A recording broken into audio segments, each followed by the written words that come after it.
ముందుగా మన పరమ తండ్రి అయిన దేవాతి దేవునికి నా యొక్క స్తుతులు చెల్లిస్తూ ఉన్నా. ఈ దిన శుక్రవార కాలంలో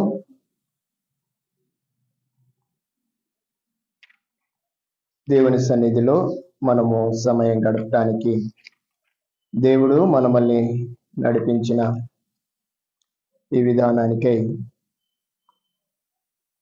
నేను స్తుతిస్తూ మిమ్మల్ని అందరినీ కూడా ఈ కార్యక్రమం కొరకు ఆహ్వానిస్తూ మిమ్మల్ని ప్రత్యేకమైన వందనాలు చెల్లిస్తున్నాను.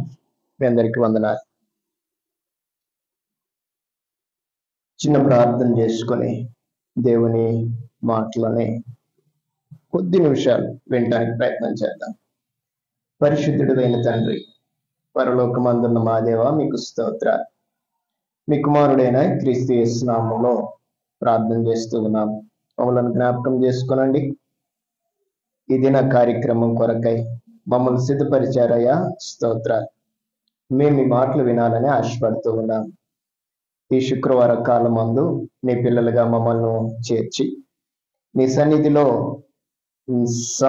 కొంత సమయాన్ని గడిపే భాగ్యాన్ని కలిగించారు. స్తోత్రాలు. దయ చూపించండి. కార్యక్రమం అంతట్లో మీ సహాయాన్ని కోరుతూ ఉండగా దయచేయండి. మీరు మాతో మాట్లాడి మాకు కావలసిన ఆత్మీయతలో మేము బలం పొందుకొని మీ వాక్యానుసారమైన క్రమంలో మేము నడుచుటకు మమ్మల్ని నడిపించుమని సిద్ధపరచుమని యేసుక్రీస్తు నామములో ప్రార్థిస్తున్నాము తండ్రి, ఆమేన్. మరొకసారి మీ అందరికీ వందనాలు. దేవుని స్తుతిస్తూ ఒక చిన్న ప్రాముఖ్యమైన వాక్య భాగాన్ని, మనకు తెలిసిన వాక్య భాగాన్ని మనం చదువుకుందాం. లూకా సువార్త 19వ అధ్యాయం 1 నుండి 9 వచనాలు. ఆయన సంచరించుచు యెరికో పట్టణములో ప్రవేశించి దాని గుండా పోవుచుండెను.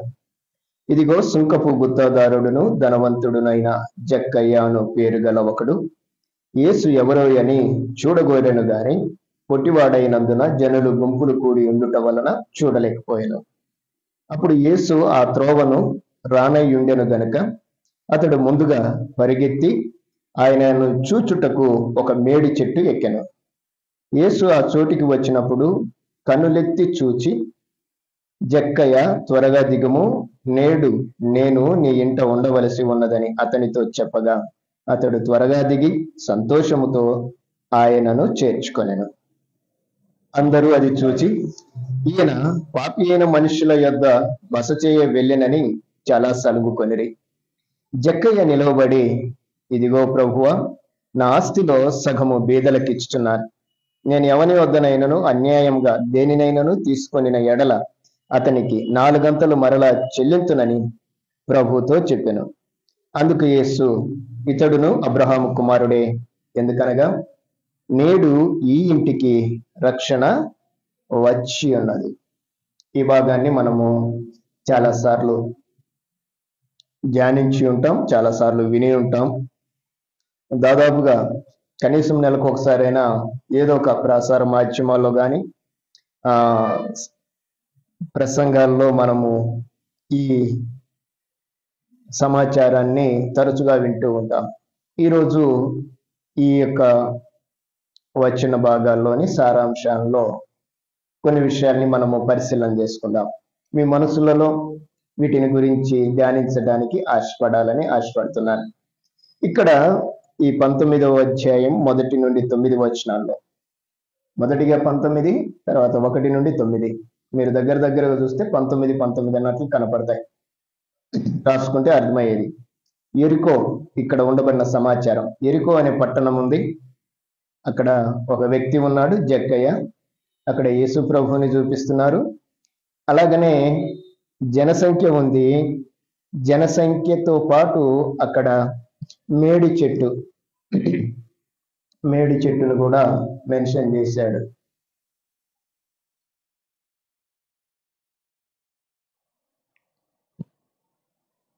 ఈ విషయంలో జక్కయ్య యేసు ప్రభువుని గూర్చి విన్నాడు. నెంబర్ 1, యేసు ప్రభువుని గురించి విన్నాడు. నెంబర్ 2, యేసును చూడగోరాడు. నెంబర్ 3, యేసును చూడటానికి మేడు చెట్టు ఎక్కాడు జక్కయ్య.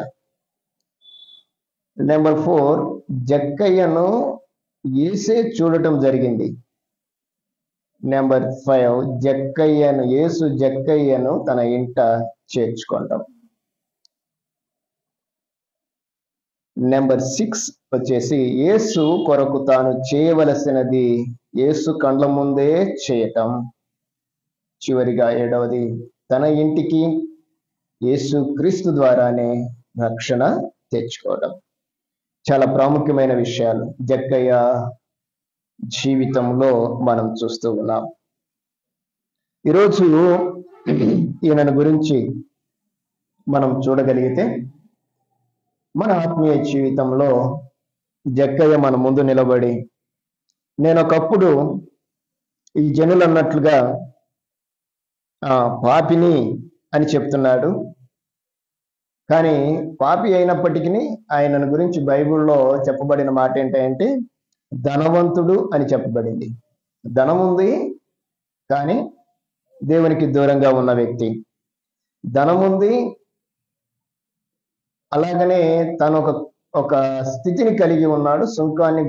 సుంకపుని వసూలు చేసే, లేకుంటే ట్యాక్స్ కలెక్టర్ అనే విధానంలో ఆయన ఉన్నాడు. హోదా ఉంది, ధనము ఉంది, కుటుంబము ఉంది. కానీ అతని యొక్క జీవితంలో ఇంకొకటి ఏముంది అంటే అతడు పాపి అని రాయబడింది. చాలా జాగ్రత్తగా ఈ విషయాలు గమనించి. కానీ అతడికి ధనము, బలము, కుటుంబము అన్నీ ఉన్నప్పటికీ యేసు ప్రభువుని గురించి విన్నాడు. చాలా ప్రాముఖ్యమైన విషయం. విన్నప్పటి నుండి అసలు ఎవరు యేసు ప్రభు అని తెలుసుకోవటానికి ప్రయత్నం చేసిన వ్యక్తి. యేసు ప్రభువుని తెలుసుకుందామని అలానే కూర్చున్న వ్యక్తి కాదు. ఎక్కడ కనపడతాడు, ఏ స్థలంలో కనపడతాడని వెదికే ఉండిండొచ్చు. తరచుగా ఈయన సంచారం చేస్తున్న ప్రాంతంలో ఈయన కోసము చాలాసార్లు కొంతమందిని ఎంక్వైరీ కూడా చేసి ఉండొచ్చు. ఎందుకంటే ఈయనకు తెలియని స్థలాలు లేవు కదా. అధికారి, ధనవంతుడు, అంతే కదా, ధనవంతుడు, ఈయనకు తెలియని స్థలాలు. ప్రతి వారిని ఈయన కొంచెం క్రాస్ ఎగ్జామ్ చేసి ఉండవచ్చు. యేసుని గురించి పరిపూర్ణంగా తెలుసుకున్నాడు. తెలుసుకున్న తర్వాత అసలు నేను చూడటం కాదు, వినటం కాదు, నేను చూడాలి. ఈరోజు చాలా మంది ప్రభువుని గురించి వింటున్నారు. విన్న వెంటనే యేసు ప్రభు గొప్పవాడు, యేసు ప్రభు పాపుల కోసం మరణించాడు, యేసు ప్రభు చనిపోయి తిరిగి లేచాడు, యేసు ప్రభు మరలా రానయ్యున్నాడు అని వింటున్నారు. ఈ సమాచారం చాలా మంది వింటున్నారు, కానీ ప్రత్యక్షంగా యేసు ప్రభువుని చూడాలనే ప్రయత్నం చేసేవాళ్ళు చాలా తక్కువ. వినేవాళ్ళు అనేకం. ఇప్పుడు ఉన్న ప్రసార మాధ్యమాల్లో లేకుంటే సువార్త సభల్లో ఎక్కడైనా సరే యేసు ప్రభుని గురించి విస్తృతంగా ప్రకటించబడుతుంది, వింటున్నారు. ఎంతమంది వింటున్నారంటే ఇదిగో జక్కయ్య లాంటి వాళ్ళు అనేకులు వింటున్నారు. కానీ ఎంతమందిని ప్రభువుని చూడాలి అనే స్థితిని కలిగి ఉన్నారు? ఎప్పుడు చూస్తారో చెప్తున్నా, వినేవాళ్ళు ప్రభువుని చూడాలనే కోణంలో మాట్లాడాలి. అంటే వాళ్ళు వినేటప్పుడు, అంటే చెప్పేవాళ్ళు ఆయనను మెన్షన్ చేసే విషయంలో, అంటే ఆయనను వ్యక్తపరిచే విషయంలో ప్రభువుని చూపించటం కాదు, ప్రభువుని గురించి తెలియజేయటం కాదు, ప్రభువుని వారు చూసేటట్లుగా వారిని త్రిప్పేటట్టుగా ఉండాలి. ఎవరో చెప్పింటారు గొప్పగా, నువ్వు వింటం కాదు ఒకసారి చూడని చెప్పింటారు, అంతే కదా. యేసు ప్రభువుని గురించి ఒక ఆయన వచ్చాడు. యేసు ప్రభువుని గురించి చెప్తుంటే ఒక స్నేహితుడు వచ్చి చెప్తే, నేను విన్నానులే కానీ అది జరగదు అంటే, ఆయన అన్నాడు నతనీయేలుతో, వచ్చి చూడు. ఫిలిప్పును అడిగాడు. ఫిలిప్ వెళ్ళాడు. ఇదిగో నజరేతులో యేసు ప్రభు వచ్చాడు, ఆయనే ఇశ్రాయేలీలకు రాజు అని చెప్తే, నాకు తెలుసు నజరేతులో నుండి మంచిది రాదు అంటే, ఫిలిప్పు నతనీయేలుతో ఏమన్నాడంటే, నువ్వు విన్నది కరెక్టే, నీ ఆలోచన కరెక్టే, కానీ ఒకసారి వచ్చి చూడు అన్నాడు. అంటే వినిపించే వాళ్ళు ప్రభు దగ్గరికి నడిపించే వాళ్ళుగా ఉండాలి. జక్కయ్యను ఎవరు వినిపించారో కానీ జక్కయ్య యొక్క మనసంతా ప్రభువుని చూడాలి అనే స్థితిలోనికి ఆయన ట్రాన్స్ఫర్ అయ్యాడు. అయితే ఆ చూసే విషయంలో తన ధనము గాని, తన అధికారం గాని, తన బలము గాని ఏది కూడా ఆయనకు కనిపించలేదు. అవన్నీ పక్కన పెట్టేశాడు. నిజంగా ప్రభు దగ్గరికి వచ్చే ప్రతి ఒక్కరు కూడా ఈ విషయాల్లో ఒకంత మనస్సు పెట్టి ఆలోచన చేయాలి. వినటం వేరు, విన్నదాన్ని బట్టి ఆయన చూడటం వేరు. ఇప్పుడు లేడు కదండి అంటే, ఇప్పుడు లేడు అని ఎవరు చెప్పారు? అందరూ అంటారు కదా, ఇప్పుడు ఎక్కడున్నాడంటే ఎక్కడ ఎందుకు లేడు? ప్రభు చెప్తున్నాడు, మనతోనే, మన మధ్యలో ఉన్నాడు ఆయన.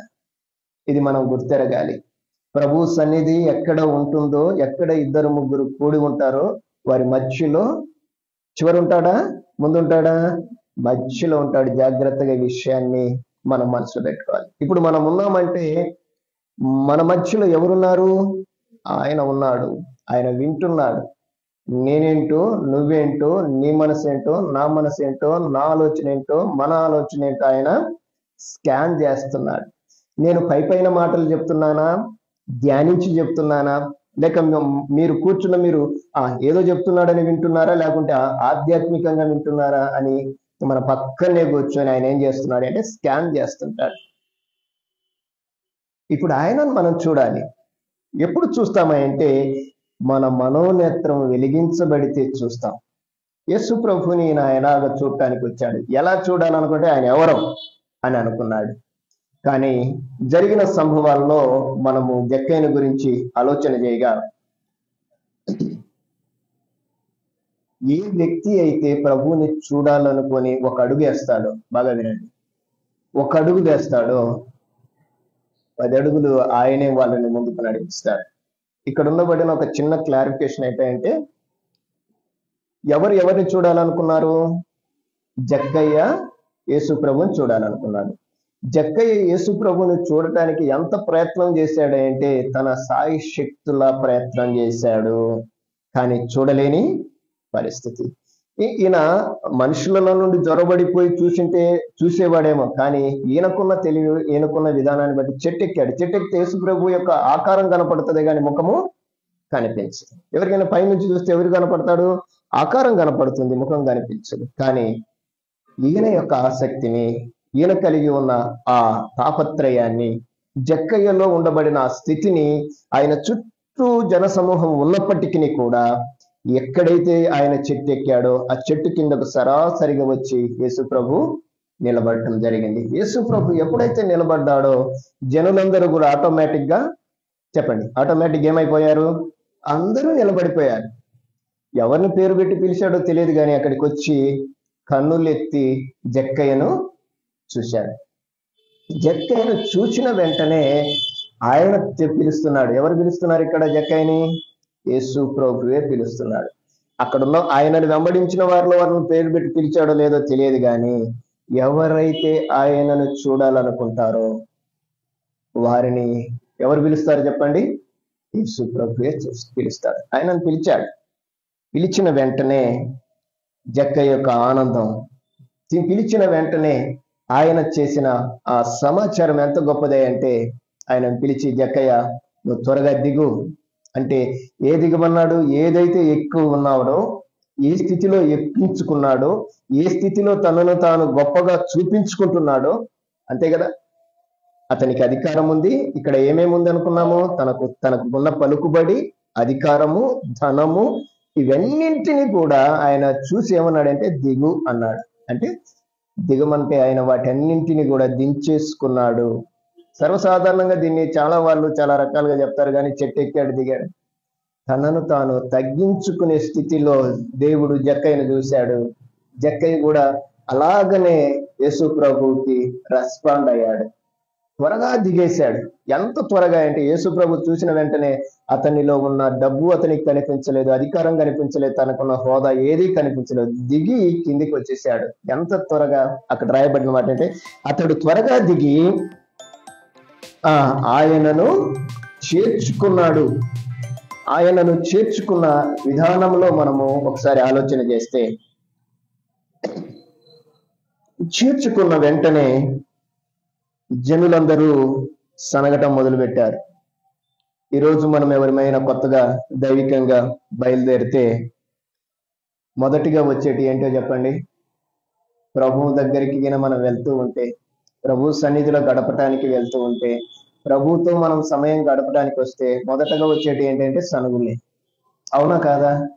ఎవరికో కాదు, ఇక్కడ ఈయనకు వచ్చినాయి. ఎవరు అంటున్నారో తెలిసిన? ఆ చుట్టూ ఉన్న జనసమూహం అంతా అంటున్నారు, అతను పాపి, ఇతను వెళ్తున్నాడు, ఇతన్ని మనం వెంబడిస్తున్నాం, కానీ ఆయన అతన్ని ఇంటికి వెళ్తున్నాడు. పాపినైనా ఇంటికి ఎలా వెళ్తున్నాడు ఈయన అని చాలా సనుక్కున్నారు. ఎంతగా సనుక్కున్నారంటే ఆ మాటలు నాకు తెలిసి జక్కయ్యకి వినపడి ఉంటాయి, యేసుప్రభుకి కూడా వినపడి ఉన్నాయి. చాలా సనుక్కున్నారు.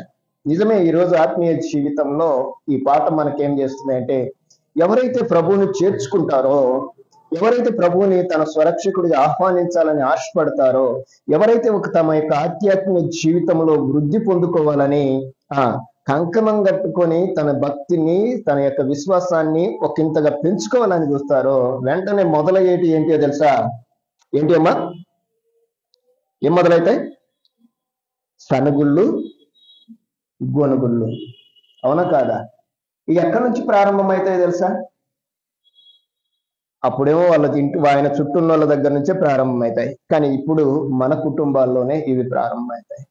మీరు కానీ భక్తి చేస్తున్నారు, మీరు కానీ ప్రార్థన చేస్తున్నారు, మీరు కానీ మందిరానికి పోతున్నారు, ఏం ప్రార్థనలు, ఏం భక్తి కదా? ఇంట్లో కూర్చొని మాట్లాడుకోవచ్చు కదా? అవునా కదా? ఇంట్లో కూర్చొని చేసుకోకూడదని తప్పు ఉందా? చేసుకోవాలి, ఇంట్లో చేసుకోవాలి.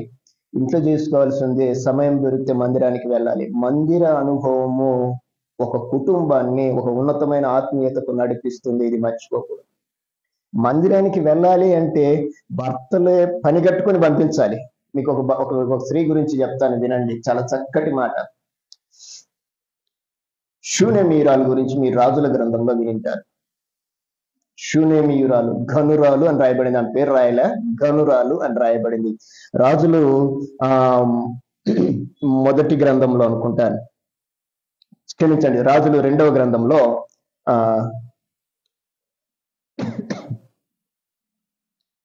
ఘనురాలు రాయబడి ఉంది.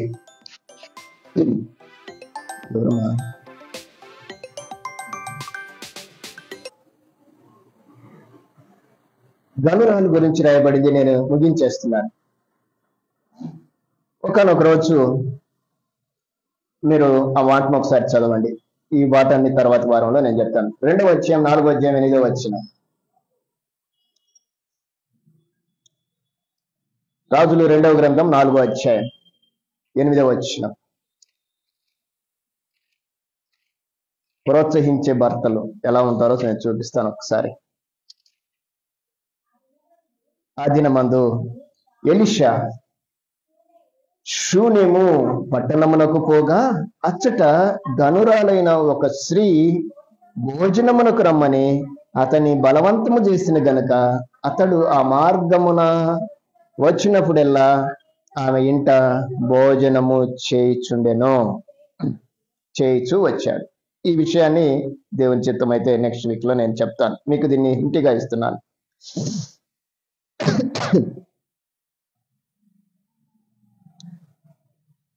ఈ సమాచారంలో వారు ఎలీషా ఆ ఇంటికి వస్తూ పోతూ ఉన్నాడు.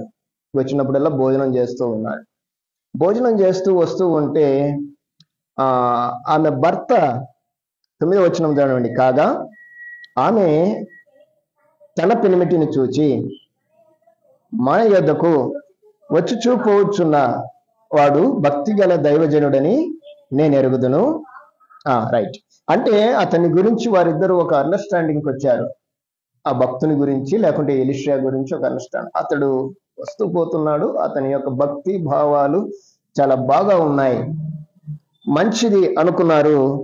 దైవజనుని గురించి ఆలోచించిన కుటుంబం ఏదైనా ఉందంటే బైబిల్లో చాలా కుటుంబాలు ఉన్నాయి. అందులో ప్రప్రథమంగా నిలిచేది ఈ ఘనురాలు. ఈ విషయాన్ని మీకు చెప్పడానికి గల కారణం ఏంటంటే 23వ వచనం చదవండి. అతడు, నేడు అమావాస్య కాదే, విశ్రాంతి దినము కాదే, అతని యొద్దకు ఎందుకు పోవచ్చున్నావని అడుగగా ఆమె నేను పోవుట మంచిది అని చెప్పింది. ఇక్కడ విషయం ఏంటంటే వారిద్దరూ దైవజనుల గురించి ఆలోచించే కుటుంబం. ఎవరు? గనురాలి భర్త. వారికి కలిగిన కొదవను తీర్చుకున్నారు వారి యొక్క ఆత్మీయ జీవితంలో. ఆయన రావటం ద్వారా వారికి ఒక కుమారుడు పుట్టాడు. కుమారుడు పుట్టిన తర్వాత దెబ్బతీసి చనిపోతాడు. ఇక్కడ కూడా సేమ్ సిచ్యువేషన్ ఇక్కడ యోహాను సువార్త 11వ అధ్యాయం లాగానే కనపడుతుంది. కనపడిన విషయంలో వాళ్ళు భర్త అడిగాడు, ఏంటమ్మా ఇప్పుడు మందిరానికి వెళ్తున్నావు ఎందుకంటే ఆమె ఒక్కటే మాట చెప్పింది, నేను వెళ్ళడము మంచిది. ఎంత గొప్పగా చెప్పిందో. భర్త సైలెంట్ గా ఆమె వెళ్ళటానికి ఆ ప్రయాణానికి సిద్ధపరిచినట్టుగా ఆ గ్రంథంలో మనం చూస్తాం. ప్రభుని ఎరిగిన ప్రతి కుటుంబంలో, ప్రభుని అనుసరించి నడుస్తున్న ప్రతి కుటుంబంలో సర్వసాధారణంగా సనుగులు ఉంటాయి, లేకుండా ఉండవు. కానీ వాటిని మనము ఏ విధంగా ఎదుర్కోవాలి అంటే చిన్న మాటే, అది మంచిదండి అని చెప్తే చాలు. ఒకవేళ భార్య అలాగ ప్రవర్తించకపోతే అమ్మా అలా వెళ్ళటం మంచిదమ్మా అనే చెప్పే ఆలోచనతో వారిని నచ్చజెప్పే పరిస్థితికి మనం తీసుకెళ్ళాలి. ఏ కోశాన కూడా మన యొక్క బ్లడ్ ప్రెషర్ని హై చేయడానికి వీలు లేదు. అంటే ఒక్కసారిగా మనల్ని ఎవరైనా వద్దు అంటుండాలని ఆటోమేటిక్ గా మన కోపం వచ్చేస్తుంది, అవునా కాదా? దయచేసి ఎప్పటికీ కూడా మన కుటుంబంలో ఆత్మీయ విషయాల్లో మనం ఒక అడుగు ముందు వేస్తున్నప్పుడు ఖచ్చితంగా అడ్డంకులు వస్తాయి. వాటిని మనం ఏ విధంగా వాటిని పరిష్కరించుకోవాలంటే చాలా సున్నితంగా వాటిని పరిష్కరించుకోవడానికి ప్రయత్నం చేయాలి. జక్కయ్యని ఇక్కడ అలాగనే అన్నారు, ఇతను పాపి అని అన్నారు. ఎంతమందిలో? జన సమూహంలో ఆయన పెట్టి అంటే ఆయన వాటిని సున్నితంగా తీసేశాడు. పాపి అనబడిన ఆ మనుషుల నోరులను జక్కయ్య ముగించాడు. ఆ సమాజం ఎదుట నిలబడ్డాడు. అయ్యా, అతను ప్రభువును చేర్చుకున్న తర్వాత ప్రభు కొరకు ఏం చేశాడు అనే దానికి జక్కయ్య ఒక ఉదాహరణ. ఏం చేశాడు ఆయన అంటే మీరు గమనించండి, జక్కయ్య చేసిన ఒక ఉన్నతమైన కార్యం. జనులు ఏమన్నారు ఆయన అంటే ఇతను పాపి అన్నాడు. కానీ జక్కయ్య ఏం చేశాడో తెలిసిన, ఆ పాపులైన ఆ వారి కొరకు ఆయన ఏం చేశాడంటే ఇదిగో నిలువబడి, అంటే వారందరి ముందుకొచ్చి యేసు ప్రభువుని పక్క నిలవబెట్టి ఏమంటున్నాడు అంటే ఇదిగో నా ఆస్తిలో సగభాగము. అప్పటి వరకు బీదల వైపు చూసిన వాడు కాదు. ప్రభు తన యొద్దకు చేరగానే తన యొక్క మనోనేత్రాలు రాలిన పిమ్మట అతనికి ఏం కనిపించంటే దైవికమైన స్థితి ఆయన కలిగి చెప్తున్న మాటలు ఏంటంటే నా ఆస్తిలో సగభాగం బీదలకు ఇస్తున్నాను. వాస్తవంగా ఆస్తిలో సగభాగం ఎవరికి ఇవ్వాలి? పిల్లలకి ఇవ్వాలి. ఆయన ఏమన్నాడంటే ఇదిగో బీదలకు ఇస్తున్నాను. అంత మాత్రమే కాదు, నేను ఇంతవరకు చేసిన వ్యాపారం, నా బిజినెస్, నేను చేసిన పని అంతటిలో ఎవరి దగ్గరైనా వడ్డీ పుచ్చుకున్న మాట వాస్తవమే, దానికి నేను 4 గంటలు మరలా చెల్లిస్తున్నా.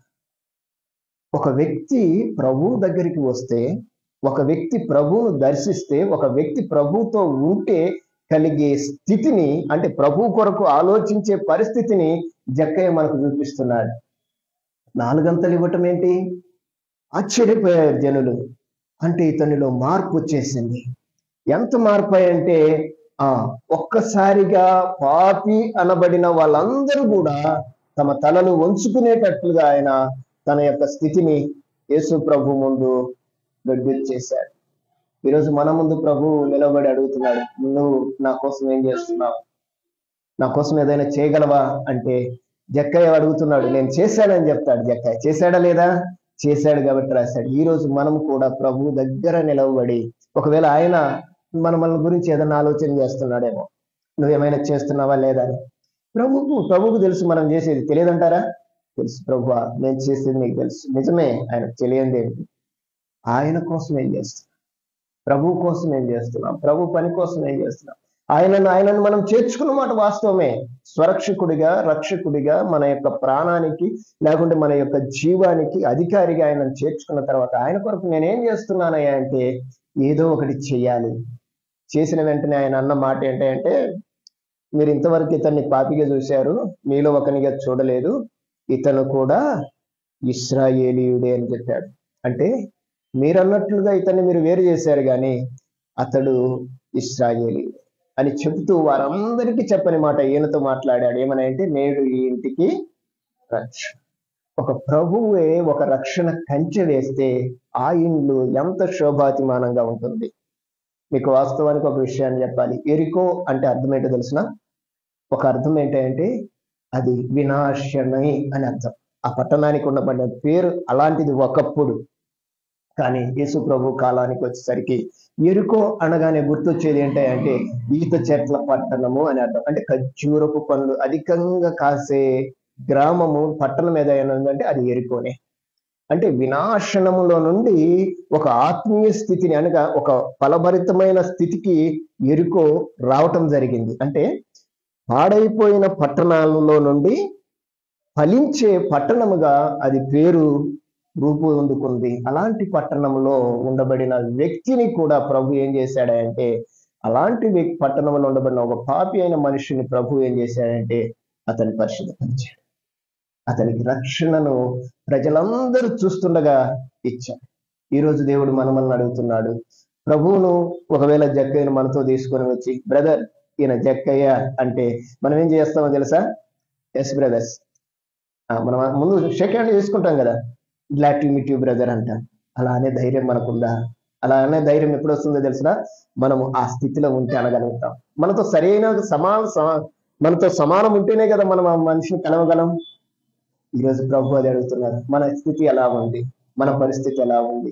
మన పరిస్థితి ఎలా ఉండాలి అంటే ప్రభువుని చేర్చుకుంటుందనే మన యొక్క హృదయములో ఏది కూడా దాచుకోవటానికి వీలు ఉండకూడదు.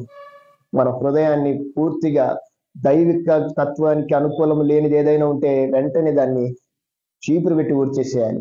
తెలుసు కదా, చీపురు పెట్టి ఊడిస్తేనే కొన్ని బాగా అవుతాయి. కనుక ఆ స్థితిలోకి మనం వెళ్ళడానికి ప్రయత్నం చేద్దాం. చీపురు అనే మాట ఎందుకు ఉపయోగించానంటే, చిన్న మాట చెప్పి ముగిస్తాను.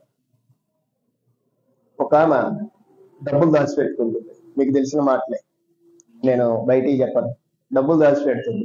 డబ్బులు దాచిపెట్టినప్పటి నుంచి సాధారణంగా ఎవరైనా డబ్బులు దాచిపెట్టుకుంటే, లేకుంటే డబ్బులు ఎక్కడ దాచిపెడితే వాళ్ళకి ఏముంటుందో తెలిసిన, పొద్దున్నే దాచిపెట్టారనుకోండి, మళ్ళీ ఏం చేస్తారు చెప్పండి?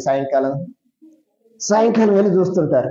సాయంకాలం వెళ్ళి చూసుకొని అమ్మయ్య డబ్బులు ఉన్నాయనుకోండి మళ్ళీ బీరువాలో పెడతారు. మరలా పొద్దున్నే లేస్తారు. మళ్ళీ లేచి ఏం చేస్తారో తెలిసిన, మళ్ళీ డబ్బులు వెళ్ళి చూసుకుంటారు. దాచిపెట్టుకున్న వాళ్ళ గుణం అంతా ఏంటంటే చూసుకుంటూ ఉంటారు. నిజంగా మీరు వాక్యానికి దాచిపెట్టుకుంటే దాన్ని రోజు చూసుకుంటారు. మీరు డబ్బు విషయంలో మనకు తెలిసిన స్వభావం ఇది. ఒకరోజు ఉన్నట్టుగా ఉండి ఆ డబ్బులు ఎంచుకుంటుంది. దాచిపెట్టుకున్నది ఊరికే ఉండటంలా, పెట్టినప్పుడల్లా పెట్టింది 10 నోట్లే, మా గీతలాగా పెట్టింది 10 నోట్లే, పెట్టినప్పుడల్లా ఎంచుతుంది. ఆ రోజులు బాగానే ఉన్నాయి. ఆ రోజు ఆదివారం ఉన్నట్టుండి ఒక నోటు కనిపించలే. ఏమైపోయింది? ఇంట్లో ఎంతమంది ఉన్నాము? 4 ఉన్నారు. ఈమె మనసు మొట్టమొదటిగా ఎవరి మీనికి వెళ్తుంది అంటే ఇంటి యజమాని మీనికే పోతుంది. అంతే కదా, ముందు తీసేది ఆయన, ధైర్యవంతుడు ఆయనే కదా. ఆమె ఒకరోజు ఉన్నట్టుగా ఉండి 10 నాణ్యాలు ఉండాల్సిన స్థానంలో 9 ఉన్నాయి, 1 కనిపించలే. అప్పుడు నాణ్యాలు, ఇప్పుడు నోట్లు లేండి, 9 ఉన్నాయి. కంగారు పడిపోయింది. ఎవరు వచ్చారు, ఎవరు తీశారు? ఇంట్లో వాళ్ళే కదా తీసేది. ఎవరు తీశారని గందరగోళం చేసింది. ఇంట్లో వాళ్ళందరినీ క్రాస్ ఎగ్జామ్ చేసింది. నీకు తెలుసు నువ్వే తీస్తావన్నది. నీకు తెలుసు నువ్వే. ఉన్నోళ్ళందరినీ అడిగింది. ఉన్నోళ్ళందరూ అంటూ నవ్వుతున్నారు, నువ్వేం తీయలేదు అని. అర్థమైంది వీళ్ళు ఎవరు తీయలేదు అనిపించింది. ఎతికింది. వీళ్ళంతా ఎతికింది, కనిపించలేదు. ఎక్కడన్నా మూలన పోయిందని దీపం పెట్టి వెతికింది, కనిపించలేదు. దీపం పెట్టి వెతికినా కనిపించలేదు, మామూలుగా చూసినా కనిపించలేదు. ఇక లాభం లేదని పొరక తీసుకుంది. ఏం తీసుకుంది? పొరక తీసుకుంది. ఎప్పుడైతే పొరక తీసుకుందో, ఎక్కడున్నదో ఏమో ఆ పొరక దెబ్బ పడుతుందనే బయటికి వచ్చి, మన ఆత్మీయ జీవితంలో కొన్ని మనం పోగొట్టుకుంటూ ఉంటాం. వాటిని వెతికి మరలా సరి చేసుకోవాల్సిన పరిస్థితి ఉంది. మనము దాన్ని సరి చేసుకోలేకపోతున్నామా? ఏం కావాలో చెప్పండి. ఇప్పుడు ఏం కావాలి? దేవరికైనా దెబ్బే గురువు అంటే వాక్యం ద్వారా మనము ఎంత గట్టిగా ఆ అనుభవంలోకి వస్తామో అంత గట్టిగా మనము అభివృద్ధి పొందుతాం. వాక్య అనుభవం మనం తప్పిపోతే చాలా పోగొట్టుకుంటాం. వాక్య అనుభవమే ఒక విధానమైనది, ఒక ఉన్నతమైనది కనుక ఆ వాక్య విధానంలో మనం ఉంటే ఖచ్చితంగా మనం పోగొట్టుకున్నది అన్నది కూడా మనకు దొరుకుతుంది. అట్టి స్థితిలో మనం ముందుకు నడుద్దాం. జక్కయ్య విషయంలో తను ఆలోచించిన విధానాన్ని, తన మనస్సును సంపూర్ణంగా దైవుని వైపునకు తిప్పినప్పుడు దేవుడే ఆ ఇంటికి, ఆ కుటుంబానికి కంచె వేశాడు.